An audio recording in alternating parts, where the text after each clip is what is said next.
Funny if they were the girls we saw in Bar with the hair in curls. Because of dark hair and they're in curls.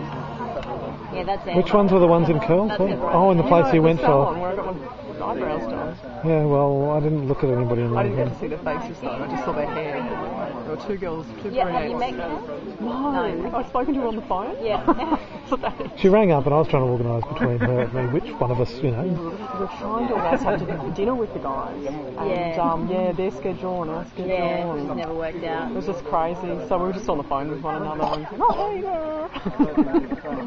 But I did a terrible thing of just hit on my mobile phone and said, oh, here, you talk to her. That's never a good way to meet somebody else, but I thought, bugger. Now all this has been recorded for posterity on the video. I met one of our groomsmen at somebody else's wedding, so it was like a last minute thing. He said, I'm really glad I got to meet you. I said, imagine how I'm feeling. There's probably a fair few groomsmen that people don't get to meet when it's something like that. For instance, this one with people coming from overseas. You know. Oh, at least the sun's gone behind the cloud a bit, that's it.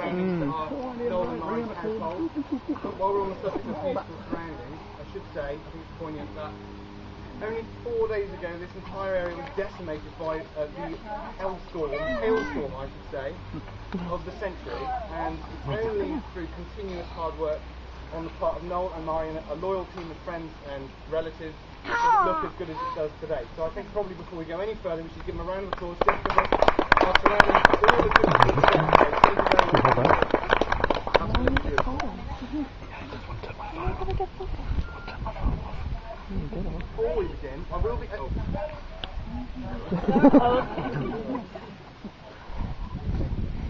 Yes, before we begin... I will be incorporating some very ancient ceremonial aspects from the UK into it. Australia being a very new country, I decided to age a little with some offerings from the UK. So the first rule is dates back from the 16th century, and it is if anyone has a mobile phone turned on and it rings during the ceremony, the celebrant, which is myself, is at liberty to wander through the congregation, find the offending mobile phone and smash it to pieces before the offender. So, you have been warned. That is a very old rule, I'd say. At this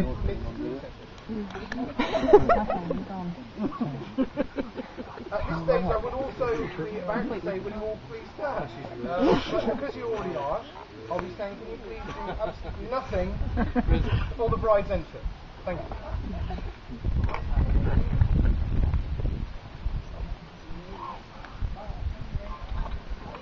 Have a seat for the bride's entrance. Come now. That was easy, Tom.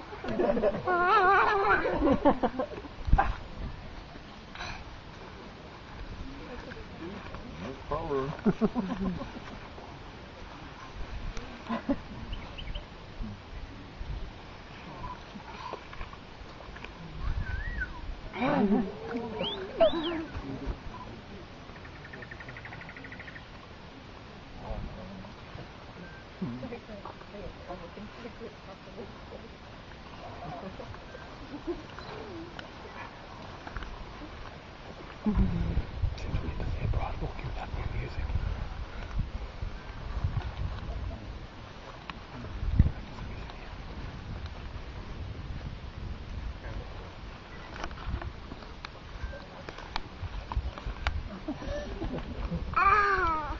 We are gathered here today to witness the marriage of Tom and Karen. Sorry. Easy. You're married here, or you are actually, aren't you? Who gives this woman to be married to this man? A marriage is an occasion when a man and a woman publicly proclaim a lifelong commitment to each other. This is not a decision they will have taken lightly, but responsibly and after a great deal of serious thought. Tom and Karen have made that decision, and they present themselves here to be married again today. Since meeting, Tom and Karen's relationship has grown from strength to strength, and promises made to each other privately some time ago are to be reaffirmed before us all today. We shall witness the exchange of rings, the signing of their marriage to each other, and we shall hear of the solemn declaration of love and commitment to each other. I'd like to hand over to Fiona now for reading.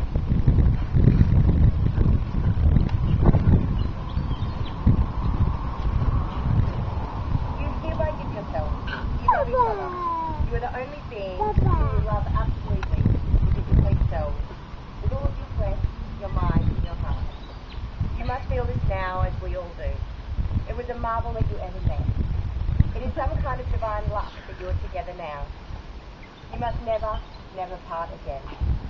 As you look at each other, you verify and you know the perfection of your love, and you recognise each other.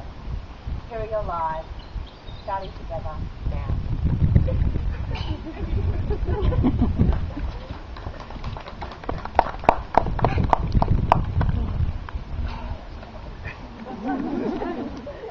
Are your full names? Are your full names? Thomas James Sir Harry, he looks like he's going to jump all the time. Sanders. Yes. Is your full maiden name Karen Marie Lewis? Before you're joined in matrimony, I have to remind you of the solemn and binding character of the vows you're about to make.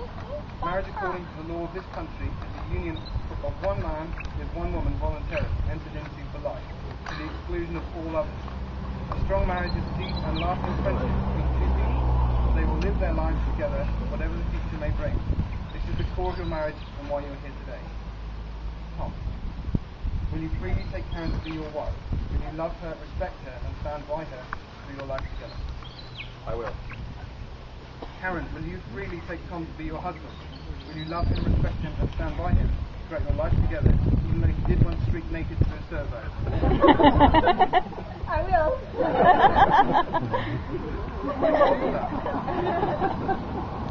I'm now going to ask each of you to formally declare that you know of no legal reason why you should not be joined in matrimony to each other. And then you will call upon your guests to witness the fact that you take each other as husband and wife. Tom, please repeat after me. I do solemnly declare. I do solemnly declare. That I know not of any lawful impediment. That I know not of any lawful impediment. Why I, Thomas James Sanders. Why I, Thomas James Sanders. Alright. May not be joined in matrimony. May not be joined in matrimony. To Karen Marie Lewis. Karen Marie Lewis. Karen, please say after me. I do solemnly declare. That I know not of any lawful impediment.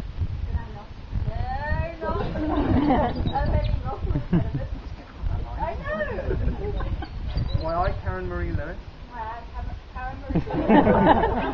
May not be joined in matrimony. Thomas James Sanders. The marriage you're about to make will join your lives. The future life you will share binds all your hopes together, and by the rings you have exchanged. Ladies and gentlemen, can you please carry on doing nothing for the giving and receiving of the ring? Best man to support the ring.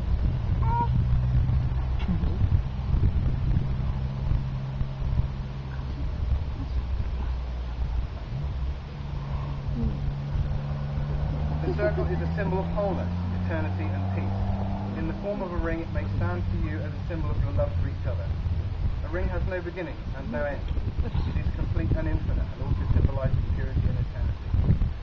The act of putting one's finger in your partner's ring also nicely displays the lack of inhibition within a relationship. I find so. Please place the ring on Karen's finger and repeat after me. I give you this ring as a sign of our commitment to each other.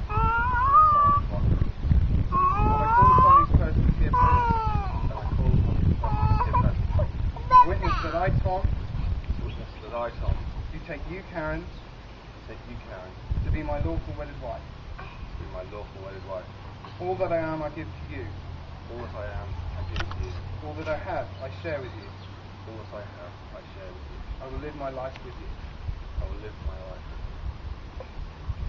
Karen, please take the ring.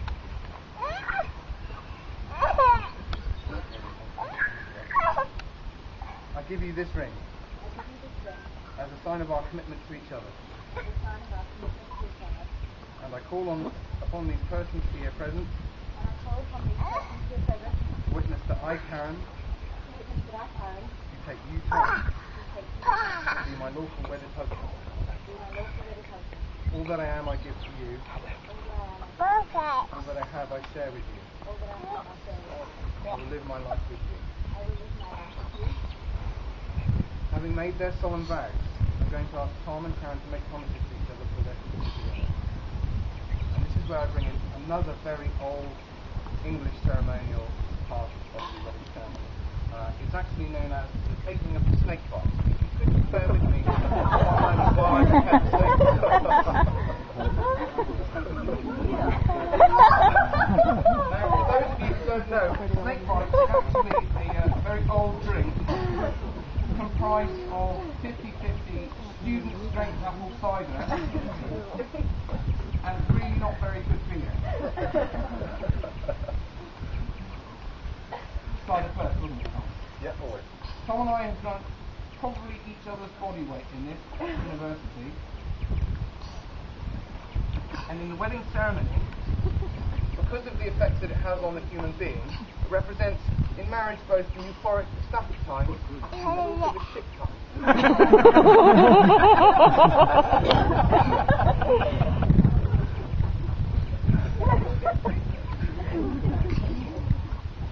Oh, you don't get over it that easily, my dear. Tom, you take the chalice of snake bite. And repeat after me. From this day forward, if I should break wind in bed, whether it be intentional or accidental, I promise to not let go of you. I promise to not touch others. Please take a sip from the chalice of the snake bite past Karen.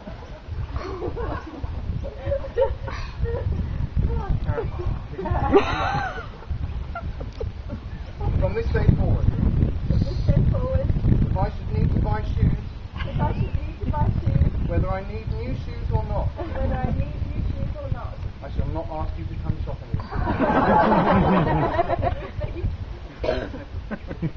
Now you heard what I said. Thank you very much.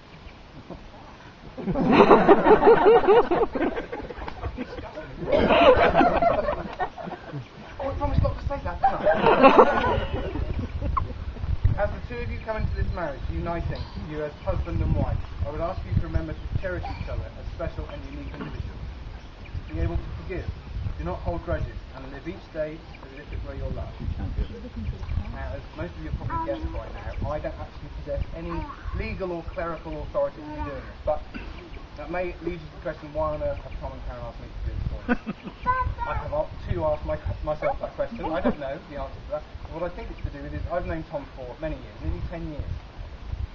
And I know that Tom is a very, very sweet and caring man. He has many, many attributes, and over the years I've become more and more certain. He is one of my best friends. And I can also say those things about him without him thinking I'm a gay man as well, which is probably makes him an even better. He has, however, made some very bad decisions about women in the past. Now, I'm not going to make this a best man speech, right? But all I have to do is just say the word cave girl, and he'll know exactly what I'm talking about. But let's not dwell on those, because when I arrived in Australia in 2005, and I met this wonderful, wonderful blonde shell that we have before us here, this Ozzy chick, I knew at last, this great sense of relief in me was that he might have at last met some marriage material. And this day is proof of that. I think that's why I'm standing here doing this session. Tom and Karen, by the taking of the snake bite, the exchange of rings, and having made the vows required by law, in the presence of your family and friends, who are here today as your witnesses, you have both made a binding contract of marriage. It is my great pleasure to declare you husband and wife. Tom, make this.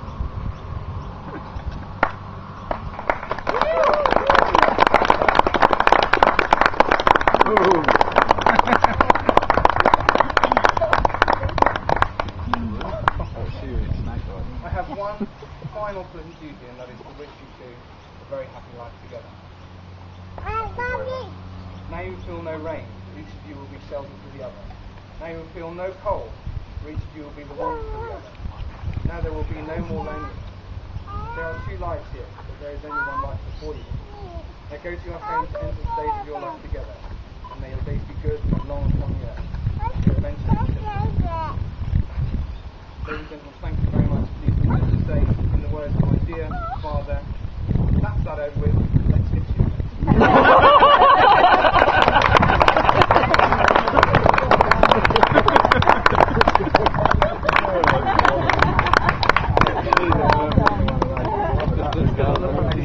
The Complete Idiot's Guide to Celibacy.